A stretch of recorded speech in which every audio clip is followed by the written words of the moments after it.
అగ్రిగోల్డ్ నిందితులు chairman Venkataramarao, MD శేషనారాయణరావులను CID పోలీసులు పాలమూరు జిల్లా కోర్టులో హాజరుపరిచారు. కేసును విచారించిన న్యాయస్థానం ఈ నెల 24కు కేసును వాయిదా వేసింది. వాయిదా అనంతరం నిందితులిద్దరిని పోలీసులు ఏలూరు కోర్టుకు తరలించారు. దీనిపై మరింత సమాచారం మా వీడియో జర్నలిస్టు శేఖర్ అందిస్తారు. శేఖర్, చెప్పండి, కేసులో విచారణ ఎలా సాగింది? నరేష్, అగ్రిగోల్డ్ అక్రమాలు మహబూబాబాద్ జిల్లాలో చోటు చేసుకున్నాయి. పొదుపు ఖాతాల పేరుతో ప్రజల నుంచి వేల సంఖ్యలో ప్రజల నుంచి డబ్బు స్వీకరించి తిరిగి చెల్లించకపోవడంతో జిల్లాలో మన గద్వాల్లోని బాధితులంతా కూడా కేసు నమోదు చేయడం జరిగింది. పోలీస్ స్టేషన్లో కేసు పెట్టడం జరిగింది. దీనికి సంబంధించి 4 రోజుల క్రితం ఏలూరు నుంచి సిఐడి వాళ్ళను చైర్మన్ వెంకటరామారావును, అదేవిధంగా మెయిన్ డైరెక్టర్ శేషగిరిరావును శేషనారాయణరావును ఇద్దరిని కూడా అదుపులోకి తీసుకొని విచారించిన తర్వాత ఈ గద్వాల్లో ఉన్న కేసు నిమిత్తం ఈ రోజు మహబూబాబాద్ జిల్లా కోర్టుకు హాజరుపరచడం జరిగింది. వారిద్దరిని కూడా కోర్టులో హాజరుపరిచిన తర్వాత జడ్జి మళ్ళీ 14 రోజుల పాటు ఏలూరు రిమాండ్ కి తరలించడం జరిగింది.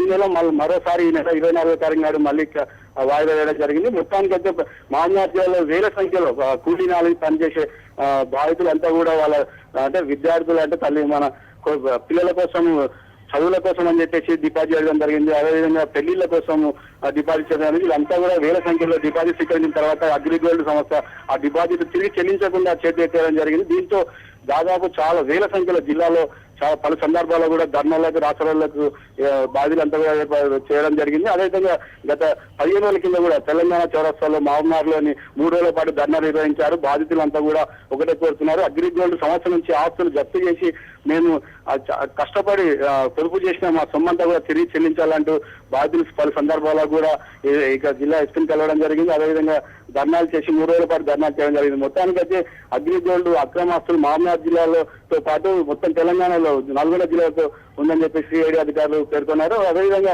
బాధితులు మాత్రం మాకు న్యాయం చేయాలంటూ కూడా ఇక్కడ పలు సందర్భాల్లో ధర్నా చేసినప్పటికీ కూడా పెద్ద మొత్తంలో తెలంగాణ రాష్ట్రంలోనే మహబూబాబాద్ జిల్లాలో పెద్ద ఎత్తున అగ్రిగోల్డ్ అక్రమాలు చోటు చేసుకున్నాయి. Naresh, okay, thank you for the details Shekhar.